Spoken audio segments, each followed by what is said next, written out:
இந்தியாவில் முஸ்லிம் ஆட்சி முகமது கோரியால் நிறுவப்பட்டது. முகமது கோரியின் அடிமையான குத்புதீன் ஐபக் 1206 தோற்றுவித்தது அடிமை வம்சம் அல்லது மம்லுக் வம்சம். குதுப் மினாருக்கு அடிக்கல் நாட்டியவர் இவரே.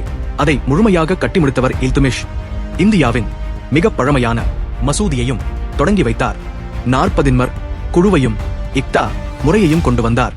இல்துமிஷுக்கு பின் திறமையானவரும் மனவலிமை கொண்டவருமான அவரது மகள் ரசியா சுல்தானானார். ஆனால் துருக்கிய பிரபுக்களின் எதிர்ப்பால் அவரது ஆட்சி முடிவுக்கு வந்தது. பின்னர் வந்த பால்பன் 40 குழுவை ஒழித்தார். வலுவான ஒற்றர் அமைப்பு, மங்கோலியரிடமிருந்து பாதுகாப்பு ஆகியவற்றில் கவனம் செலுத்தினார். பாரசீக கவிஞர் அமீர் குஸ்ருவை ஆதரித்தார். அடிமை வம்சத்திற்கு பின் கில்ஜிகள் ஆட்சிக்கு வந்தனர். ஜலாலுதீன் கில்ஜி முதல் சுல்தான் அவரை வஞ்சகமாக கொலை செய்த பின்னர் தன்னை சுல்தானாக அறிவித்த அலாவுதீன் கில்ஜி டெல்லி சுல்தானியத்தை வலுப்படுத்தினார். ராஜஸ்தான், குஜராத் முதல் தென்னிந்தியாவின் தேவகிரி, வாரங்கல், துவாரசமுத்திரம், மதுரை வரை தனது ஆதிக்கத்தை விரிவுபடுத்தினார். 1303 சித்தூரை கைப்பற்றினார். ராஜபுத்திரர்கள் ஜவஹர் சடங்கை நிகழ்த்தினர்.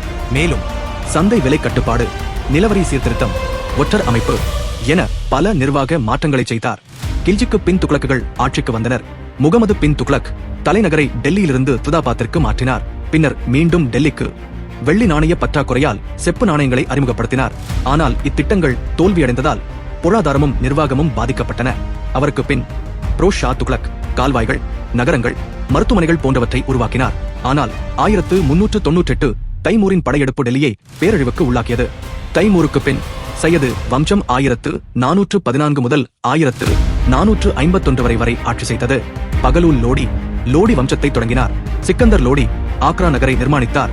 1526 பானிபட் போரில் பாபர் இப்ராஹிம் லோடியை தோற்கடித்தார். டெல்லி சுல்தானியத்திற்கு முற்றுப்புள்ளி முகலாய பேரரசின் தொடக்கம்.